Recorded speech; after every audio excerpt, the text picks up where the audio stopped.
I don't like thinking about this incident, but it definitely belongs here. When I was little, my dad worked at a beachside bar and grill. In addition to being a chef, he also ran and DJ'd the weekly car and bike shows for the restaurant. The car shows were on Wednesdays, and the bike nights were on Fridays. That detail might seem small, but it's important. Since the car shows fell on school nights, I usually wasn't allowed to go. But bike nights? I was almost always there. By all accounts, I was an adorable and pretty mellow kid. And the bikers? They absolutely adored me. Sure, some people might say that wasn't the best environment for a little girl, but I learned a lot about loyalty and friendship from those folks. My dad told me that some of the bikers would call the restaurant to ask if I'd be there that week. They'd bring me little trinkets, stuffed animals, candy, even little pins, all for me. My favorite of the bunch was a man I affectionately called Uncle Harlan. He was a friend of my parents and a literal mountain of a man, probably around 6 feet 8 inches and 400 pounds. A former Marine, Uncle Harlan loved cigars, classic rock, and his Harley. Every week for 5 years, without fail, he brought me a Butterfinger and a Beanie Baby. I was 6 years old the night it happened. That evening, my dad brought me to the bike show as usual, but I couldn't stay awake past 8 p.m. The show didn't end until 10 o'clock, so my dad had gotten into the habit of putting an air mattress in the back of the restaurant where I could nap. He and Harlan would check on me every 15 minutes. I was asleep when I felt a hand on my shoulder. I woke up to see a man I'd seen around the restaurant before. He wasn't dressed like a biker. He wore a short-sleeved plaid shirt and jeans, and he looked greasy. Not obviously scary, just off. He smiled and told me his name was Silas, said he was a friend of my dad's, and that my dad had asked him to drive me home. My parents had drilled stranger danger into me. They told me 1,000 times not to talk to someone I didn't know. But this man knew my name. He knew my dad's name. He even knew the nickname everyone used for me. So I believed him. I got up, grabbed the flamingo Beanie Baby Uncle Harlan had given me that night, and followed Silas to the parking lot. He didn't have a motorcycle. He had an old 4-door sedan. He opened the back door and I climbed in. You know how some people put plastic wrap over couches in retirement homes? That's what the back seat of his car was like, fully covered in plastic. Knowing what I know now, it was probably to prevent leaving behind any trace of DNA. Silas started driving away, and to this day I can't believe how lucky I got. He had parked behind the restaurant, where the car wasn't easily visible from the show. But as we pulled off, Uncle Harlan was just coming through the door to check on me. He happened to look up, saw me waving at him from the back seat of a car he didn't recognize, and that was all he needed. Harlan didn't hesitate. He didn't stop to inform my dad.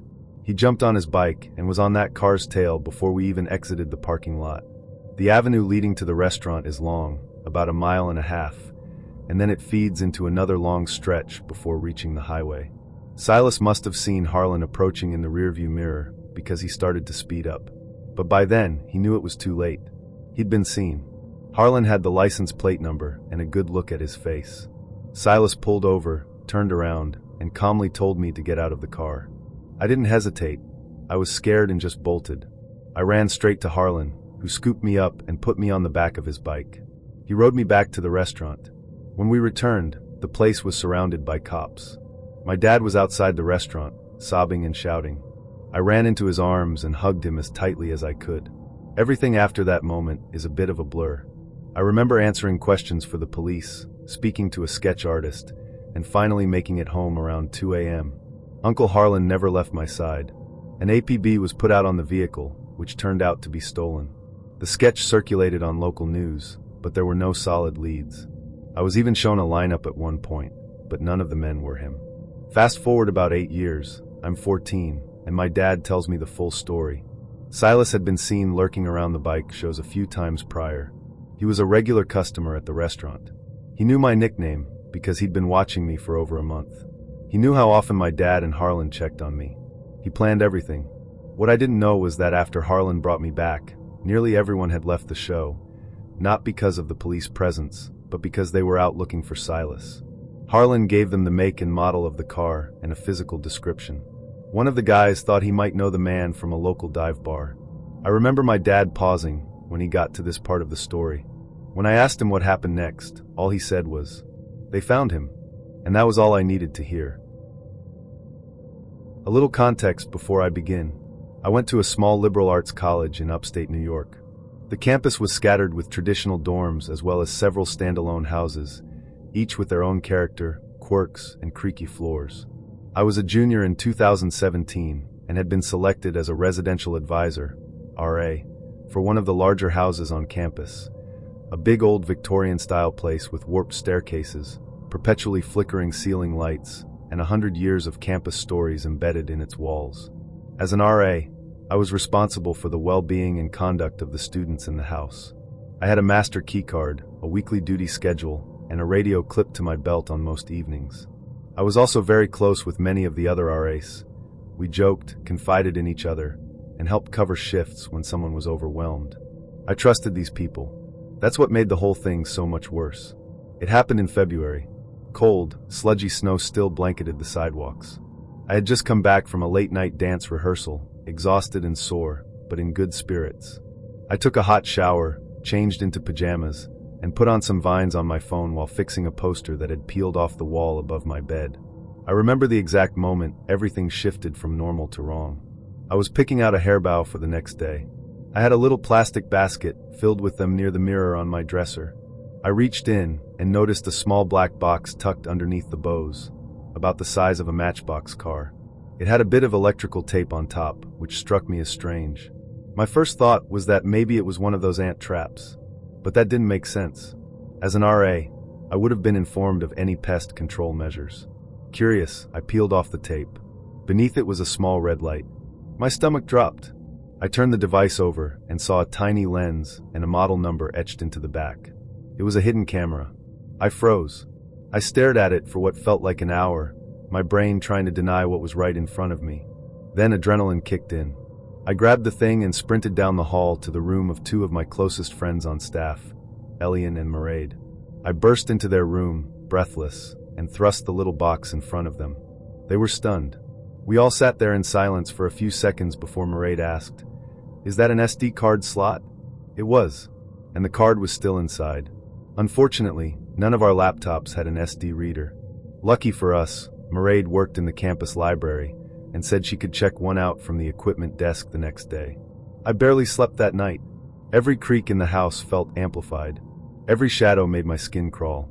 I kept thinking about that little red light. How many nights had it been glowing, silently recording me?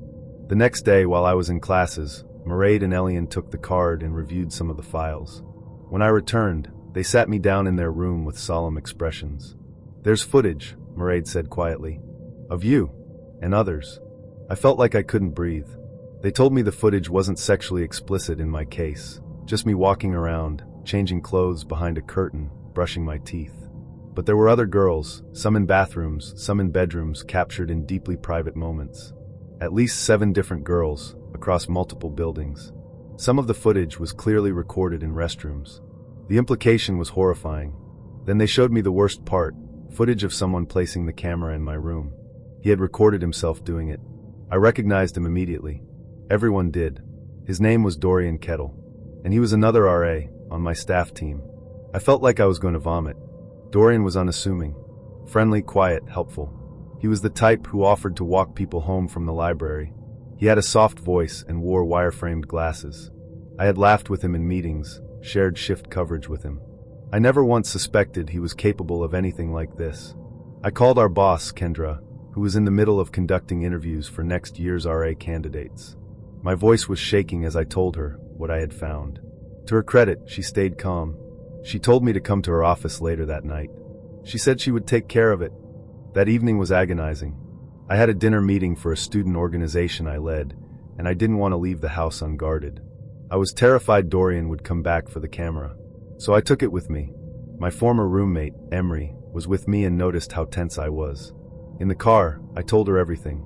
We parked outside the dining hall, and as we sat in the lot talking, we saw someone approaching the house.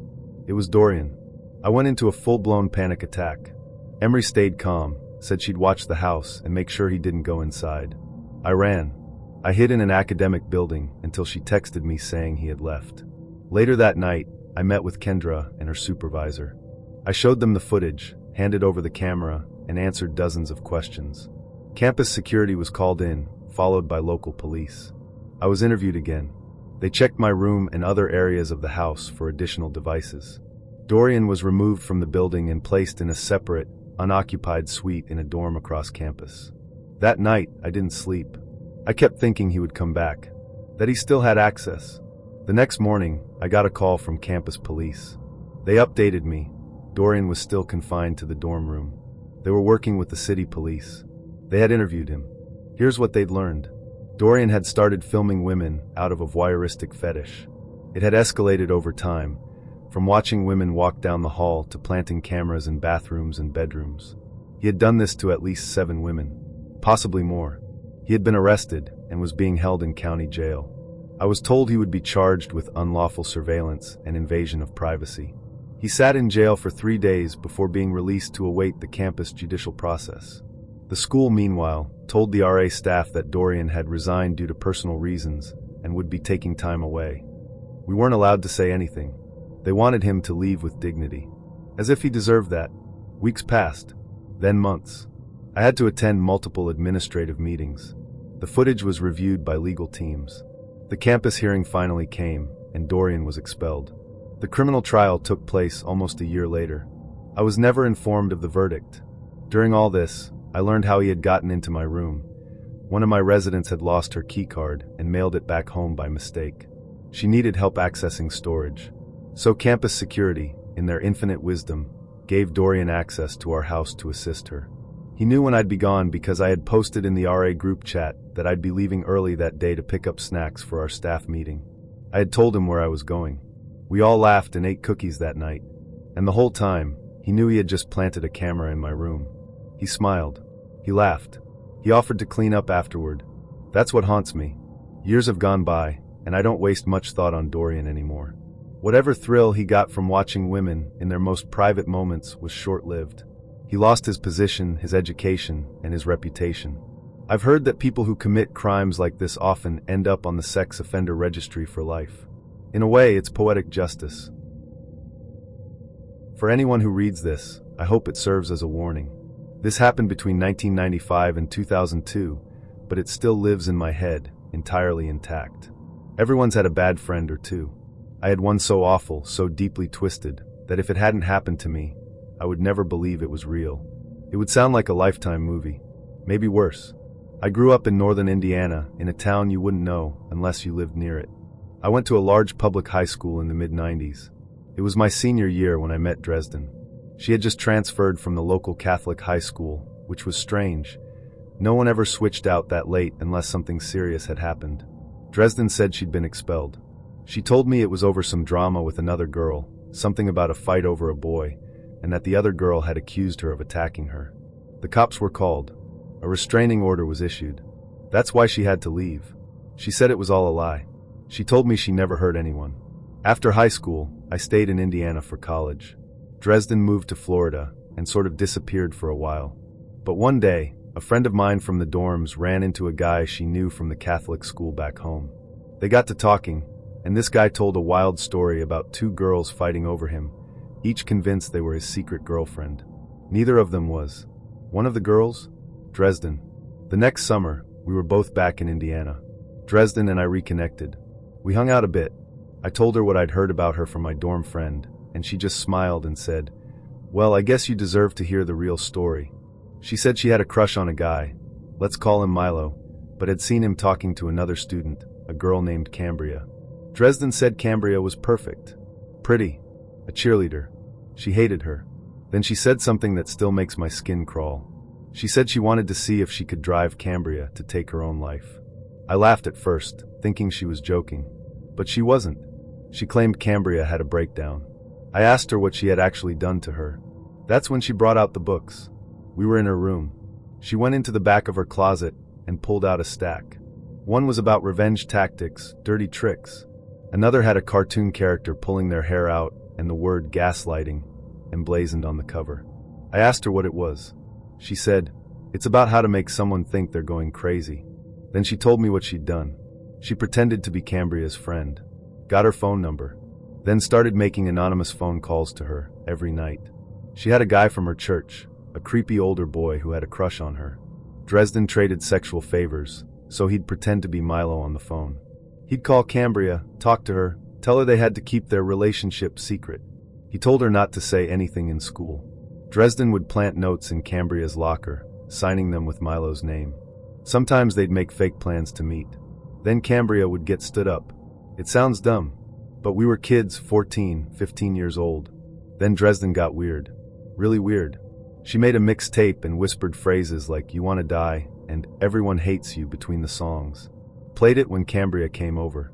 When Cambria asked about it, Dresden acted confused. Said she didn't hear anything. She'd even gotten her brother to come in and say the same thing. "What are you talking about? There's nothing there." Cambria's parents got involved. They confronted Milo. He was completely confused. Had no idea what they were talking about. Cambria was humiliated at school. Everyone thought she was crazy. Dresden loved it. But then Cambria's parents checked their phone bill. The anonymous calls were coming from Dresden's house. Cambria confronted her in school, and supposedly Dresden flew into a rage and shoved her in a stairwell. Dresden claimed it was an accident, that she just bumped into her. But Cambria said Dresden screamed at her and tried to push her over the railing. Cambria got the restraining order. Dresden got expelled, and she didn't seem ashamed. She was proud of what she'd done. She said, "Most people still think she's nuts, so I call that a win." She told me, "When I want a guy, I'll do anything." Later, when we were both living at home again, Dresden got into it with another girl from our high school, a woman named Liesel. Dresden had been close with her before, but now she hated her. Said it was about Liesel's new boyfriend, Calder. She insisted Liesel was lying to Calder and had some STD and was trying to hurt him. One night, I drove by Dresden's house and saw 2 police cars out front. I called her. She said she couldn't talk. The next day, she told me Liesel had accused her of trying to push her off a ledge at a local overlook. They were 100 feet up. Liesel said Dresden had grabbed her and tried to shove her over. Dresden said it was a misunderstanding. They were high, she said, smoking weed. She'd lost her balance and grabbed Liesel for support. The police didn't press charges. Not enough evidence. But everyone in our group stopped talking to Dresden after that. She moved to Minneapolis in 1998. Said she needed a change. A year later, she called me. Said things were better. She'd met someone named Calder, same name as Liesel's boyfriend, which made me nervous. She said Calder had introduced her to punk rock and heroin. She said it was manageable. Said she had it under control. She came back to visit. While we were at the mall, she stopped at a kiosk to buy a cell phone. This was back in 2000, when phones were tied to local numbers. She lived in Minnesota, but bought one with an Indiana area code. I questioned it. She said, "Don't worry. I've done the research." She registered the phone under Calder's name. After she left, I noticed she'd left her curling iron at my place. I tried to call her new phone to let her know. But instead of her voice, I heard a voicemail from Calder. Same guy who had dated Liesel. Same voice. She called me back on her old phone, acted like it was a coincidence. Said Calder had lost his phone, so she gave him the new one. But months later, she came back again. This time, her heroin use was obvious. She said she and Calder were taking a break. Claimed his ex had overdosed after finding out they were together. Said their relationship had to be secret. She wouldn't let me meet him. Said he acted different around other people. I confronted her. She got angry. Said I wouldn't understand. So I cut her off. Then her mom called me. Said Dresden was back home in Atlanta. Said something had happened in Minneapolis, something bad. Dresden had gone to rehab. She was clean, but she was fragile. Her mom begged me to be supportive. Dresden picked me up, and we drove to Minneapolis to collect her things. But first, she took me to a bar. Said she needed to see someone. A young woman walked in. Dresden rushed to her, crying and apologizing. Kept saying, it was an accident. The woman said she forgave her but couldn't be friends. She left. I was confused. Dresden wouldn't explain. When we got to her old place, I found out what really happened. That young woman? She'd nearly died. Dresden had invited another woman, let's call her Vela, to come live with her in Minneapolis, away from Indiana. Said it would help her get over Calder. Vela didn't know Dresden used heroin. Vela decided to leave. Said she missed home. Said she wanted to try to talk to Calder again. That's when Dresden pushed her to try heroin. Vela agreed, thinking it was a small dose. Dresden gave her a fatal amount. On purpose. She stopped breathing. Dresden tried to give the same dose to her other roommate, Pilar. Pilar refused. She found Vela unconscious, called 911. Dresden tried to hang up the phone. Vela was revived. Barely. She was in a coma for days. Dresden was arrested. Claimed temporary insanity. Said heroin psychosis made her do it. She got rehab and probation. No prison. But it was clear. She had done it on purpose. She believed Vela was in her way. She had faked the voicemail from Calder. Tricked Vela into thinking he was ignoring her. Set the whole thing up. It was attempted murder. And she got away with it. Back in Indiana, she visited me again. Said she had a surprise. Asked if I had told anyone she was coming. I said I'd told my mom and my best friend. She got furious. Said she didn't want anyone to know she was there. Locked the surprise in her car. A few weeks later, she showed up at my door. I was on the phone when I opened it. She had her head down and one hand in her purse. When she saw the phone, she pulled something purple out of her bag. Then turned and stuffed it back in. It was a gun. She said she was checking the safety. Said she was afraid to buy heroin downtown. Revolvers don't have safeties. She spent the night drinking and crying about a new guy, a musician in Atlanta. Said he had a girlfriend. Said she wanted to know how I had hypnotized Calder. Said he still talked about me. Then she left. Later, I got a phone call. Dresden had me on a three-way call with some guy, Calder's friend. He started screaming at me. Said I was messing with Calder's head. Then the line went dead. Another call. More threats. Then Dresden again. She said I had hurt Calder. That I had forced him to forget how he felt about her. She said I was brainwashing him. She believed Calder was still her boyfriend. Said I was pretending not to know. It was like talking to someone in a different reality. I blocked her. But she showed up at my apartment the next day, screaming. Said Calder had taken his own life. Then she left. That was the last time I saw her. I changed my number. Moved. Cut ties with anyone who could reveal where I went. I tried to file a report, but police said unless she showed up again, there was nothing they could do. I contacted Minneapolis authorities, but I didn't know what precinct, what date, just her name. Last I heard, she was stalking some new guy in Atlanta. Dresden from Decatur, let's never meet again. I want to start by saying this actually happened. This isn't some creepy internet tale or urban legend. I still have trouble sleeping alone because of it. Even now, years later, at 27, I check every closet, every door, every window at least 3 times before I go to bed. I don't stay home alone anymore. And here's why. I was 16, almost 17, living with my mom and my little brother, Orrin, who was about 7 at the time. My mom worked overnight shifts at a nearby nursing facility, so a lot of the time, I was the one left watching Orrin when she was gone. That wasn't really a big deal. He'd be asleep by 8 most nights, and I'd just do my usual teen stuff. Watch TV, scroll my phone, eat junk food too late. You know, nothing unusual. We lived in a small 1-story house on the edge of a wooded area. Not completely isolated, but not surrounded by neighbors either. There was always a kind of quietness out there that I used to love. I liked the solitude. I liked having the house to myself at night. At least I did until all of this happened. The first strange thing that happened was barely noticeable. I was lying in bed around 11 p.m., just scrolling through my phone, when I heard this faint shuffling sound, like someone dragging their feet across the carpet. I froze. Orrin was already asleep in his room, and Mom was at work. I held my breath, straining to hear. It went quiet. Then the sound came again, soft, slow scuffing, like someone moving very carefully just outside my room. My heart was pounding as I slid out of bed. I grabbed my phone, tiptoed to my door, and peeked out. The house was still. The front door was locked. The windows were latched. Nothing looked out of place. Except for one thing. The hall closet door was open. Just a crack. We never left that door open. It was one of those old wooden ones that creaked like hell when you moved it, so you always made sure to shut it all the way. I just stood there staring at it. Every part of me wanted to turn around and pretend I hadn't seen it. But instead, I walked over, took a deep breath, and yanked the door open. Nothing. Just coats, shoes, and a vacuum cleaner. I remember laughing nervously. Just my imagination. Still, I locked the closet door before I went back to bed. A few nights later, I woke up suddenly. I didn't know why at first. Then I realized I could hear breathing. It wasn't coming from the hallway. It wasn't outside. It was in my room. I lay completely still, my entire body locked in fear. My mouth was dry. My mind was racing.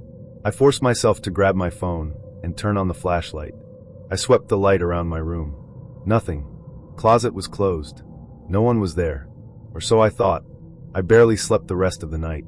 After that, I started feeling off all the time, like I was being watched. Like when you turn your back and someone's just out of sight, peeking around the corner. I told my mom, but she brushed it off. Said I was probably watching too many horror shows or something. Then about a week later, she came home early from her shift and woke me up. She looked unsettled. She asked me why the back door was unlocked. I told her I had locked it. I was sure of it. I always did. She said it was wide open when she got home and had to lock it herself. I didn't argue, but I knew I hadn't left it open. That night, I was more on edge than usual.